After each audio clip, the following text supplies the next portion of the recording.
UPSC का result आया है और दीक्षिका जोशी ने 58th रैंक प्राप्त करी है। आज हमारे साथ में मौजूद हैं और उनसे जानेंगे कि वो स्टूडेंट्स के लिए कितना इम्पोर्टेंट है जो आपने प्रिपरेशन की थी और यूपीएससी को बीट करने के लिए आपने क्या ट्रिक्स अपनाई थी। हालांकि एक इम्पॉर्टेंट बात मैं आपको बताना चाहता हूँ कि आपने कोचिंग भी नहीं ली थी, तो ये सबसे इम्पॉर्टेंट है उन लोगों के लिए जो कोचिंग के पीछे स्टूडेंट भागते हैं। ये एक मिसाल है। दीक्षिका जी से हम बातचीत करते हैं कि आखिरकार उन्होंने ऐसा क्या प्लान तैयार किया था कि वो यूपीएससी को बीट कर पाए। बहुत बहुत स्वागत है आपका। धन्यवाद सर। प्लान तो बेसिकली यही था, क्योंकि मैंने बहुत सारे टॉपर्स के वीडियोस देखे थे जिन्होंने खुद से ही तैयारी करी थी और फिर थोड़ा सिलेबस भी देखा यूपीएससी का, तो लगा कि एनसीईआरटीज़ बेस्ड एग्ज़ाम है और थोड़ी स्टैंडर्ड बुक्स ही पढ़नी होती हैं, बस उन्हें ही बार बार रिवाइज़ करना होता है और आपको पेपर सॉल्विंग टेक्निक्स आनी चाहिए। ये बेसिक स्ट्रैटेजी रहती है। तो मैंने सोचा कि कोचिंग के बिना भी मैं खुद से तैयारी कर सकती हूँ। हालांकि जब हम फेल होते हैं, जैसे मैं 2 अटेम्प्ट्स में मेरा प्रीलिम्स नहीं हुआ था, तो उस समय मैं थोड़ी कंफ्यूज थी और थोड़े डाउट में थी कि शायद मैं इस एग्ज़ाम को नहीं समझ पा रही हूँ। तो तब मैंने सीनियर से गाइडेंस ली थी और मेरे कॉलेज सीनियर्स थे जो ऑलरेडी सर्विसेज में हैं, मैंने उनसे गाइडेंस ली। फिर एक मेंटरशिप प्लेटफॉर्म था जो वरुण जैन सर का है, उनसे मैंने गाइडेंस ली, उनसे पूछा कि क्या गलती हो रही है, कैसे इस एग्ज़ाम को मुझे देखना चाहिए। तो वहाँ से थोड़ा पर्सपेक्टिव चेंज हुआ। तो ज़रूरी नहीं है कि आप कोचिंग लें, पर अगर आप कहीं किसी स्टेज पर फंस रहे हैं तो हेल्प लेने में कोई बुराई नहीं है। हेल्प आपको जब आपको अपनी गलतियाँ समझ नहीं आती हैं, तो मुझे लगता है हेल्प आपको आपकी गलतियाँ आइडेंटिफाई करने में हेल्प करेगा। और जब आप अपनी गलतियाँ आइडेंटिफाई कर पाएंगे तभी आप उस स्टेज को क्रॉस कर पाएंगे, otherwise you will get stuck in that stage only. दूसरा, आपने बताया है कि स्टडी आईक्यू, इस तरीके के प्लेटफॉर्म थे। कौन कौन से ऐसे प्लेटफॉर्म्स को आप रेगुलर वॉच करती थी? यूट्यूब को वॉच करती थी या वेबसाइट्स ऐसी कौन कौन सी हैं?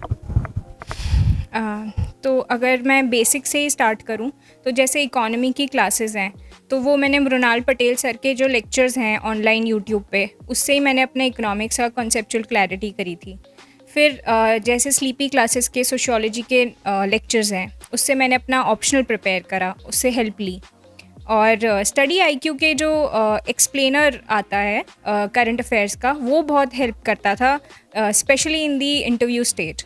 तो ये 3 जो मेजर प्लेटफॉर्म्स थे जिन्होंने बहुत हेल्प करी है मुझे इस प्रेपरेशन में।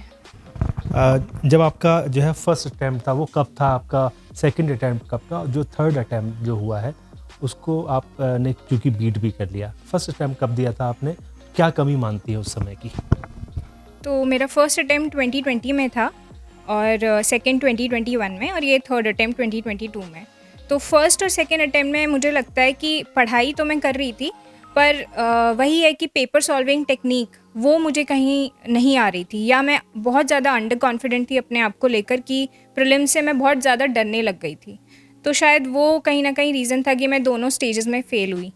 फिर जब थर्ड अटैम्प्ट मैंने देना स्टार्ट किया, तो तब मैंने, जैसे मैंने कहा कि मैंने गाइडेंस ली, तो उससे मेरा पर्सपेक्टिव चेंज हुआ। मैं प्रीलिम्स से डरना मैंने थोड़ा कम किया और थोड़ा उसको सब्जेक्टिवली देखने की कोशिश करी, और मेरे को लगता है वही काम कर गया मेरे लिए थर्ड अटैम्प्ट में। दूसरा, जो आपने क्योंकि आप यूपीएससी की भी प्रिपरेशन कर रही थी, इसके अलावा पंतनगर विश्वविद्यालय से भी आपने बीटेक किया, तो थोड़ा स्टूडेंट्स को बताएंगे कि जो यूपीएससी की भी प्रिपरेशन कर रहे हैं और साथ में वो क्या करते रहे जिसके थ्रू ये बता पाएँ कि वो कहीं पर भी बीट नहीं हो। बैकअप वैसे मेरा तो अभी फ़िलहाल कोई बैकअप नहीं था, मैंने सिर्फ इसी के लिए तैयारी करी है। और जब मैं फ़ेल हो रही थी तब कहीं ना कहीं थोड़ा एक मेरा दिमाग ये भी चल रहा था कि एक बैकअप होना चाहिए, तो मैंने उत्तराखंड पीसीएस का एग्ज़ाम भी दिया था और एक वो बैकअप भी रखा था। तो मेरे को लगता है जो सिमिलर एग्ज़ाम्स हैं, जो यूपीएससी का सिलेबस ही फॉलो करते हैं, आप उन एग्ज़ाम्स को अटेम्प्ट कर सकते हैं इसके साथ साथ, जब आप इनिशियल स्टेजेस में फ़ेल हो रहे हैं। तो बट मुझे ये भी लगता है कि आप 1-2 साल डेडिकेटेडली यूपीएससी को आपको देना ही चाहिए और देना ही पड़ेगा। वो ये एग्ज़ाम इतना टाइम मांगता ही है, बजाय मतलब उसके बाद ही आप बैकअप का सोचिए। जो आपने रेगुलर आप पंतनगर विश्वविद्यालय जा रहे थे या आपने और भी कोर्सेज जो किए होंगे, उसमें कितना डिफरेंस लगता है उसकी पढ़ाई में और यूपीएससी की पढ़ाई में? क्या मदद मिली आपको कभी? तो मैंने मैकेनिकल इंजीनियरिंग करी है, तो जो नॉलेज वाला पार्ट है या सब्जेक्ट की जो नॉलेज वाला पार्ट है, आई थिंक वो तो मेरे काम नहीं आया, क्योंकि ह्यूमैनिटीज़ है, यूपीएससी पूरा ह्यूमैनिटीज़ बेस्ड पेपर है। बट जो एक स्ट्रैटेजी होती है, जैसे मैंने कहा कि प्रीलिम्स को अप्रोच करने के लिए मैंने लॉजिकल जो थिंकिंग और एनालिटिकल जो थिंकिंग है वो कहीं ना कहीं मुझे लगता है मेरे इंजीनियरिंग बैकग्राउंड से डेवलप हुई थी, और उसने कहीं ना कहीं हेल्प करी होगी। बिल्कुल ये आपने सुना कि दीक्षिका जी ने किस तरीके से बताया कि उन्होंने जो प्रिपरेशन करी है वो सेल्फ स्टडी से करी है, कोचिंग का बहुत ज़्यादा कुछ इम्पॉर्टेंट रोल वो नहीं मानती हैं।